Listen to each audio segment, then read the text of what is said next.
पूछे शिक्षा मंत्री बनने की योग्यता क्या है?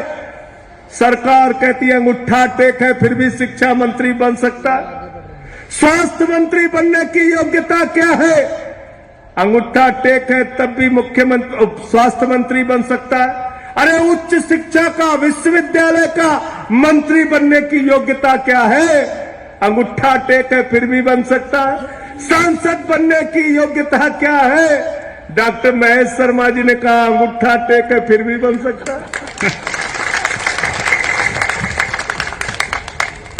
अरे विधायक बनने की योग्यता क्या है? बोले अंगूठा टेक है फिर भी बन सकता है। अच्छा सब कुछ छोड़ो, प्रधानमंत्री बनने की योग्यता क्या? बोले अंगूठा टेक है फिर भी बन सकता है। संजय सिंह, मैं नौजवान साथियों आपसे पूछना चाहता हूं, कोई योग्यता है क्या? प्रधानमंत्री बनने के लिए कोई योग्यता है? कोई योग्यता है? कोई परीक्षा पास करनी पड़ती है? विधायक बनने के लिए कोई परीक्षा पास करनी पड़ती है? सांसद बनने के लिए कोई परीक्षा पास करनी पड़ती है? शिक्षा मंत्री, स्वास्थ्य मंत्री, मुख्यमंत्री बनने के लिए कोई परीक्षा पास करनी पड़ती है? नहीं करनी पड़ती है, नहीं करनी पड़ती है, नहीं करनी पड़ती। लेकिन एमए करके, पीएचडी करके, बीए पास करके, बीकॉम करके, इंजीनियरिंग करके भी अगर आपको लेखपाल बनना है तो सरकार पूछती है तुम्हारे अंदर योग्यता है कि नहीं, पहले पीटी का एग्जाम दो। इसलिए ये पीटी का एग्जाम नौजवानों का शोषण है।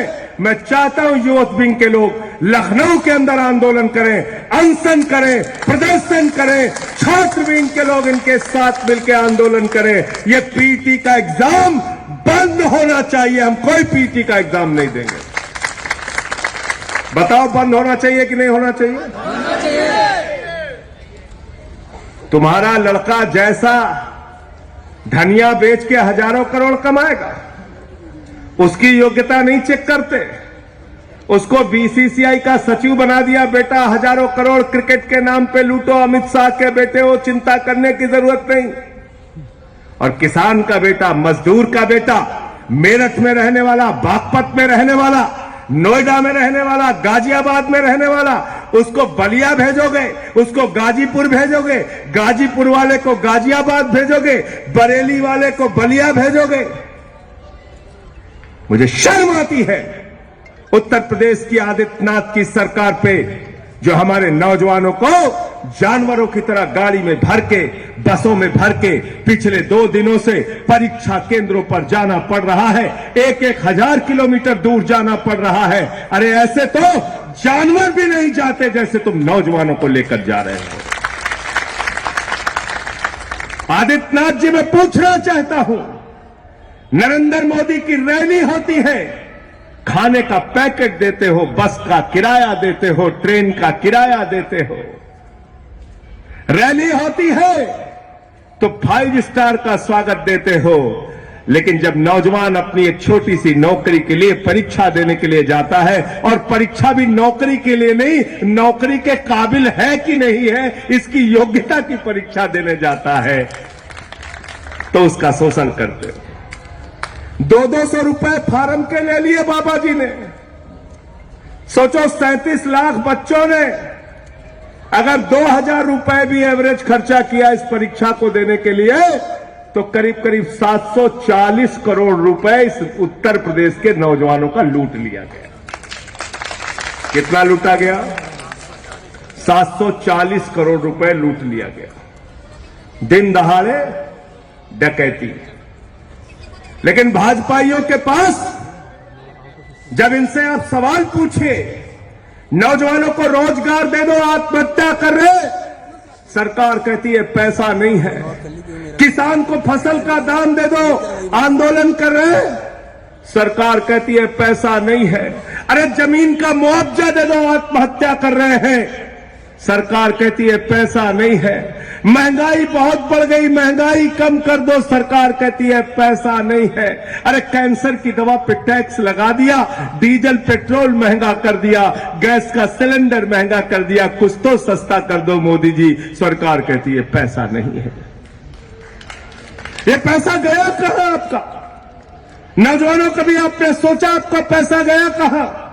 किसानों ने जो पैसा बैंक में जमा किया, मजदूरों ने जो पैसा बैंक में जमा किया, कर्मचारियों ने जो पैसा बैंक में जमा किया, छोटे व्यापारियों ने जो पैसा बैंक में जमा किया, रेहड़ी पटरी वालों ने जो पैसा बैंक में जमा किया, वो पैसा नरेंद्र मोदी ने उठाया। बोले बेटा अडानी तू ले जा, बेटा अंबानी तू ले जा, बेटा ललित मोदी तू ले जा, बेटा नितिन संदेशरा तू ले जा, बेटा नीरव मोदी तू ले जा। कितना लूटा है चंद पूंजीपतियों ने? कितना लूटा है? 15 लाख करोड़ रुपए। जीरो लगाते लगाते थक जाओगे। सोमेन ढाका जी बहुत पढ़े लिखे हैं, बागपत बार एसोसिएशन के अध्यक्ष हैं। मैंने इनसे कहा 10 लाख करोड़ रुपए लिख दो, जीरो लगाते लगाते थक गए, लिख नहीं पाए बेचारे। इतना पैसा मोदी जी ने बांट दिया, कर्जा माफ कर दिया लोगों का। आपका पैसा बैंकों से उठाया, पूंजीपतियों को दिया। जब वो पैसा चुका नहीं पाए, बोले चिंता मत कर, माफ कर दिया। पैसा यहां डूबा है आपका, लूट हुई है आपके साथ।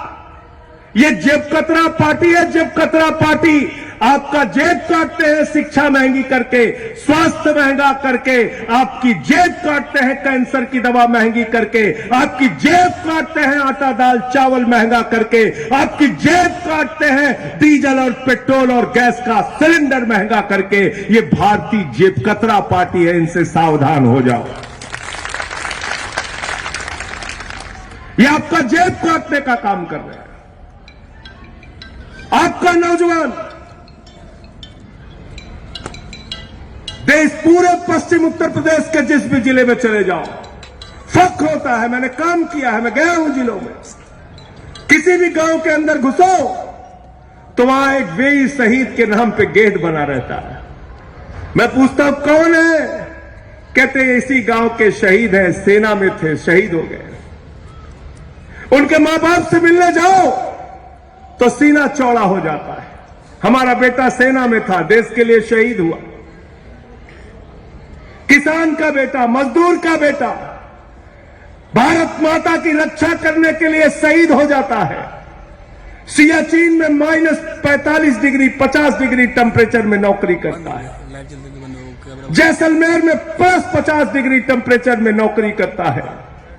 वो नौजवान जो भारत माता के लिए मरने मिटने का जज्बा रखता है, ये अशोक कमांडो जैसे नौजवान जिन्होंने कारगिल के युद्ध में शिरकत की, भारत माता की रक्षा के लिए लड़ाई लड़ने का काम किया।